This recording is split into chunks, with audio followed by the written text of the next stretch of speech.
भित्र दगडाची गोष्ट. फार पूर्वी एक कारागीर मूर्ती बनवण्यासाठी जंगलात दगड शोधायला गेला होता. तेथे त्याला मूर्ती तयार करण्यासाठी एक अतिशय चांगला दगड सापडला.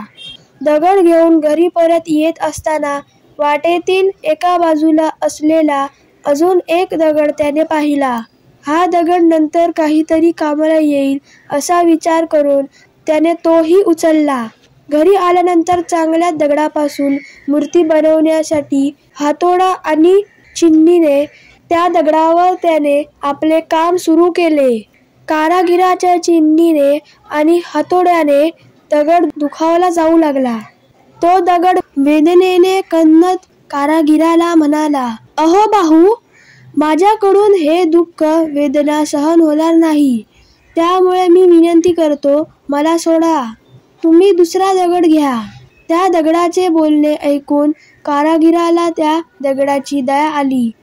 त्याने तो दगड सोडला आणि जो दुसरा दगड आणला होता त्यावर काम करण्यास सुरुवात केली. दुसरा दगड काहीच बोलला नाही. कारागिराने अल्पावधीतच एक सुंदर देवमूर्ती तयार केली. तयार मूर्ती घेण्यासाठी जवळच्या गावातील लोक तिथे आले.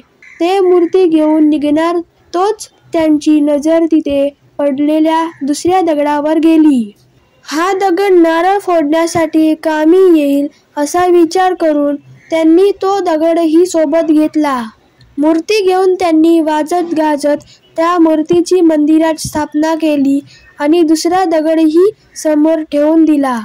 जेव्हा जेव्हा लोक मंदिरात दर्शनासाठी येत असत तेव्हा ते मूर्तीवर फुलांच्या माळा अर्पण करत असत आणि समोरच्या दगडावर नारळ फोडत असत. आता त्या दगडाला रोज वेदना सहन कराव्या लागत होत्या. तो दगड मूर्ती बनलेल्या दगडाला म्हणाला, "तुझी तर मजा आहे. दररोज फुलांच्या माळांनी तुला सजवलं जातं. रोज पूजा केली जाते. माझं नशीब खराब आहे. दररोज लोक माझ्यावर नारळ फोडतात आणि मला वेदना सहन कराव्या लागतात." हे ऐकून मूर्ती बनलेला दगड म्हणाला, "हे बघ मित्रा, त्या दिवशी कारागिराच्या हातचं दुखणं तुला सहन झालं असतं तर आज तुला हा दिवस बघावा लागला नसता आणि तू माझ्या जागी आला असतास.